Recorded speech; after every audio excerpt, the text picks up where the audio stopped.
மீன ராசி நேயர்களே, இந்த மாதம் உங்களுக்கு எப்படி இருக்குன்னு பார்க்கலாம். கடந்த ஒரு மாதமாகவே சனியும் செவ்வாயும் சேர்ந்து உங்க ராசியில இருந்து பல உபாதைகளை உங்களுக்கு கொடுத்துட்டு தான் இருந்தார். மனவேதனை, உடல் உபாதை எல்லாமே உங்களுக்கு இருந்தது.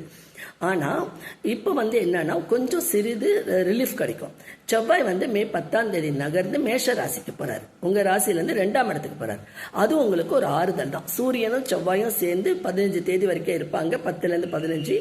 அதுக்கப்புறம் சூரியன் மேஷத்துல இருந்து நகர்ந்து ரிஷப ராசிக்கு போயிடுவாரு, 3ஆம் இடம். அது ஒன்றும் பிரச்சனை கிடையாது. இப்போ கடந்த ஒரு மாதமாக பட்ட வேதனைகள்லாம் இப்போ இந்த 10ஆம் தேதிக்கு பிறகு சிறிது உங்களுக்கு மன ஆறுதல் கிடைக்கும். செவ்வாய் நகர்ந்துடுறாரு. உடல் உபாதையில் எந்தவித பிரச்சனையும் இல்லாமல் ஆரோக்கிய முன்னேற்றம் இருக்கும். சனி ஜென்மத்திலே இருக்கிறது மன வேதனை தான். அதுக்காக ஒன்றும் பண்ண முடியாது. அனுமன் சாலிசா, விநாயகர் அகவல், கோளாறு பதிகம் கேளுங்க. எல்லாமே உங்களுக்கு நல்லபடியாக நடக்கும். ஓகே ஃப்ரெண்ட்ஸ், இந்த மாதம் உங்களுக்கு சந்திராஷ்டம தினம் 27, 28. ஆல்ரெடி மே 1, 2 உங்களுக்கு சந்திராஷ்டமம் இருந்திருக்கும். இப்போ மாச கடைசிலையும் ஒரு வாட்டி சந்திராஷ்டமம் வருது. ஓகே ஃப்ரெண்ட்ஸ், மற்றபடி உங்களுக்கு செவ்வாயோட சப்போர்ட் இருக்கு. 2ஆம் இடத்துல சூரியனோட சப்போர்ட் இருக்கு.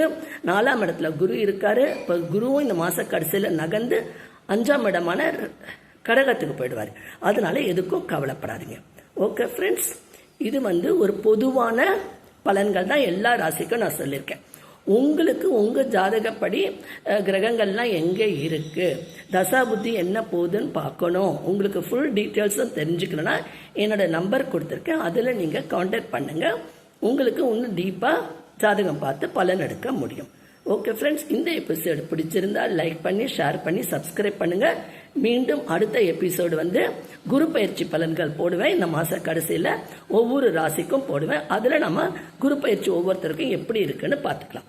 ஓகே ஃப்ரெண்ட்ஸ், மீண்டும் அடுத்த எபிசோடில் சந்திப்போம்.